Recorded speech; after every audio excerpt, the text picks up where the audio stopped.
In this video, we're going to be breaking down how you can dominate on one of the most powerful sub-roles in the entire game of Overwatch, HITSCAN, DPS, and the 4 characters that we're mainly going to focus on: Cassidy, Widow, Ashe, and Soldier. Talk to you about everything that you need to know to master each of these characters, how to improve your mechanical skill and your positioning so that you can easily climb. But do me a huge solid and smash that like and subscribe if you enjoy the content, and check out private coaching. Links will be in the description down below, and let's jump into it.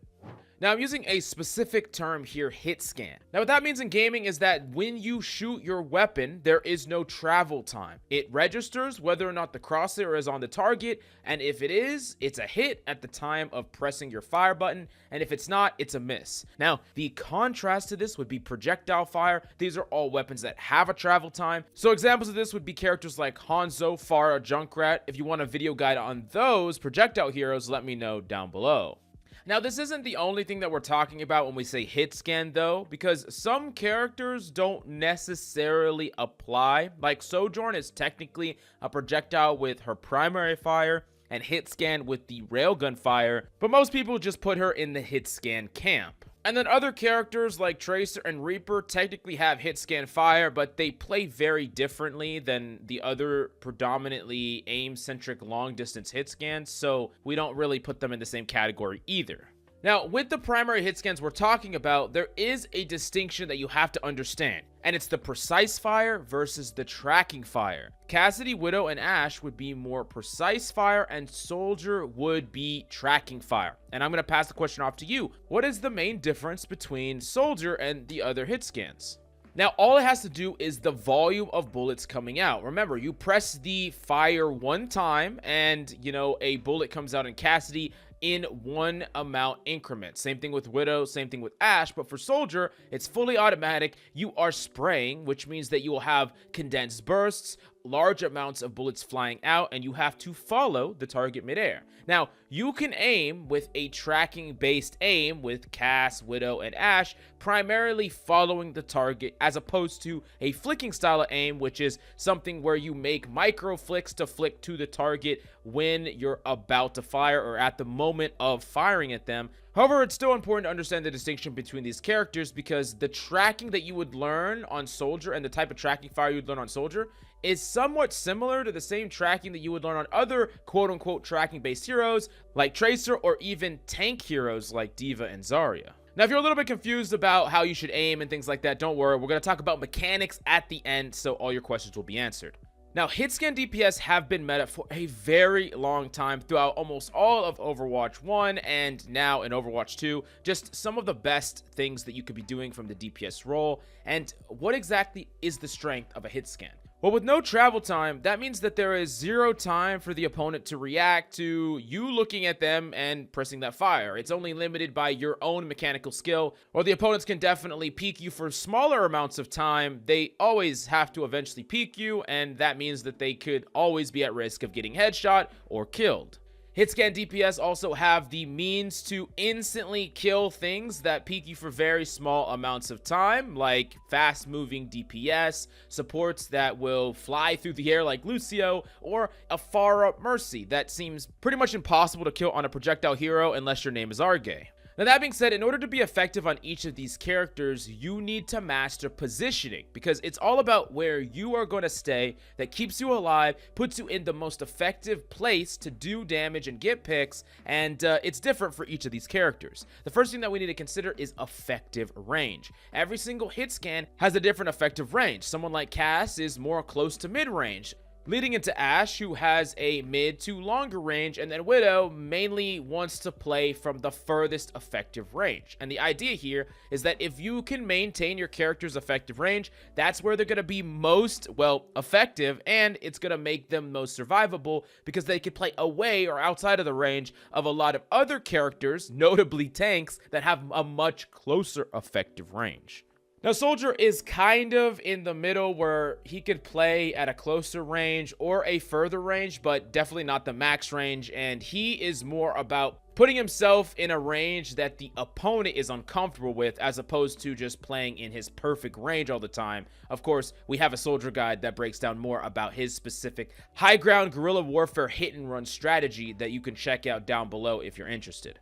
Now, another thing about positioning is not just how far away you play, but how aggressive you play. As far as, do you play really on an angle? Do you play right behind your team? Do you play connected to your teammates? How do you position as far as that's concerned when it comes to hit scans? And that's primarily going to depend on the movement abilities of the character. So if the character has advanced movement, let's go to Soldier, he can position all over the place. You could take a really effective off angle. You could go play and wrap around the high ground. You could play somewhere completely alone outside of your teammates' line of sight, because you have not only a form of sustain to heal yourself, but you have a movement ability, sprint, to reposition, and that allows you to bail out of bad positions at a moment's notice. Now, a character like Widowmaker actually has a really great form of mobility. However, Widowmaker is so weak when they're not in their effective range that oftentimes you want to use your grapple hook to distance yourself from enemies that are trying to close the gap. So if you try to grapple somewhere really aggressively on an off angle, not knowing where anyone is, and there's a tracer waiting for you, now you're stuck in a close effective range with no movement abilities, meaning that you're probably just going to die because you can't get away. A character like Cass is very interesting because he's a character that almost never wants to even break line of sight from his supports or the rest of his team, primarily because he has very poor movement abilities and pretty poor effective ranges. So even taking a really far off long distance peek like a Widowmaker can wouldn't make sense to do on Cassidy. And he also doesn't have movement anywhere near as good as the other three characters, so if he ever puts himself in a bad situation, he gets pushed or targeted, he's not going to be able to get out of there at all. So he typically wants to position far closer to his team so that he gets to play in that sweet spot, closer to the enemy, in his effective range, and he doesn't need to reposition or ever put himself out of position so that he can get punished. Now, that being said, what y'all are truly waiting for is the mechanics. How do I hit consistent shots with all of these characters? Because it's really hard to learn how to aim in Overwatch specifically, because aiming in Overwatch is hard. Hitting shots, especially headshots in Overwatch, is the hardest out of any other FPS. And you might be like, what? Are you serious? There's a lot of these other games that are known more for being mechanical centric. But you got to understand this. Not only do characters have no penalty for jumping and moving left and right, but they also have no penalty for crouching, nor the amount of crouches they can have. This means that the headshot manipulation on a character is higher than any other game that has any inherent slow, which is like the vast majority of them. And then in addition to that, you have characters that are not only zipping around the map at 1,000,000 miles per hour, but they are actively trying to kill you with very fast times to kill. So you have high pressure, hard to hit shots with crazy mobility and very small windows in order to hit shots that matter. This means that aiming in Overwatch is very hard. So how do you get good at it? The first thing that you need to understand is that your movement affects your aim. If you are crouch spamming yourself, moving left and right sporadically, sure, you make yourself harder to headshot, yourself harder to hit, but in exchange, it is moving your crosshair, thus making it harder for you to compensate and hit your shots. This means that in certain matchups and certain circumstances, you should prioritize movement or aiming at the sacrifice of certain things. So let me break it down and give you an example. If you are a Cassidy up against a Tracer, right? You don't want to be moving around sporadically like a psychopath. Oftentimes, you want to be standing pretty still or doing long strafes, making it semi-easy to dodge the Tracer's shots, but with more emphasis on hitting your own shots as opposed to dodging Tracer, because no amount of movement is going to allow you to dodge all of the pellets coming out of the tracking-based weapon of Tracer. So you would rather just hit your own shots instead and increase your accuracy, which means more static movement and less sporadic movement. Now, let's say you, for whatever reason, you're in a 1v1 with the Widow from relatively long range. If you could hit a couple of shots in her in a row, you might be able to win, but she only has to hit one shot at you, and you're dead. So in this example, what do you think you should focus on? Sporadic movement with reduced accuracy, or static movement with increased accuracy but less survivability? If you answered the first option, you would be correct. You want more survivability and a decreased accuracy, because the reality is you need to survive, not necessarily win the fight outright.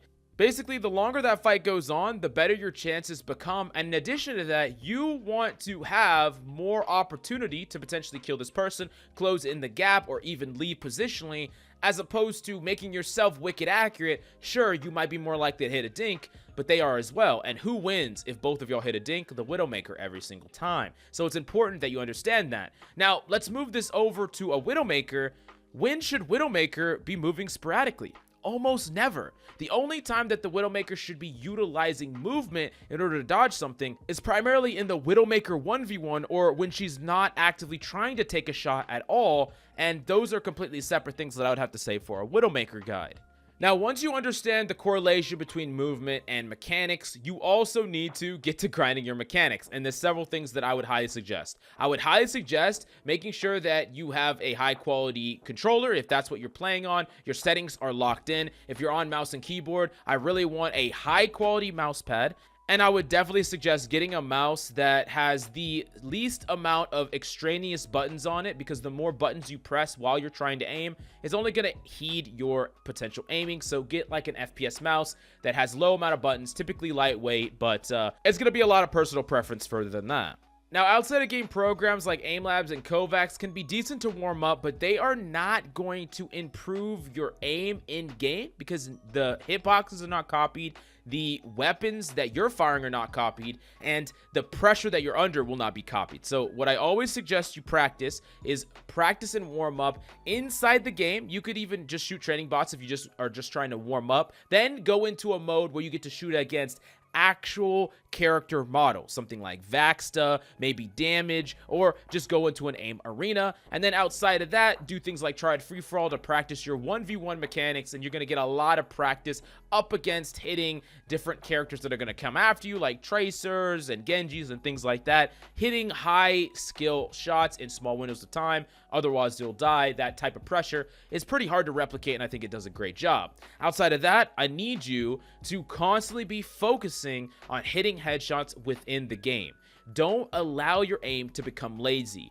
Don't just spam fire and just go through the motions of shooting every single time you hit a target. Reset your aim, focus in on trying to actively hit more criticals, more headshots consistently. Never allow yourself to just go through the motions on any of these characters, and try as hard as you can to hit these shots as accurately as possible. And you might be thinking, hey, that's obvious, but you would be incredibly surprised how many players default to a very lazy, undisciplined amount of aim or level of aim, and they never push themselves hard enough to improve, and they improve their mechanical skill at a very slow rate. That's why people can be playing games and trying to improve, or just playing games for a very long time, and their aim doesn't actually improve all that much because they're not actually trying to hold themselves to a higher standard, improve, and focus on hitting those criticals. And if you do that, you will see a dramatic improvement in your aim over time.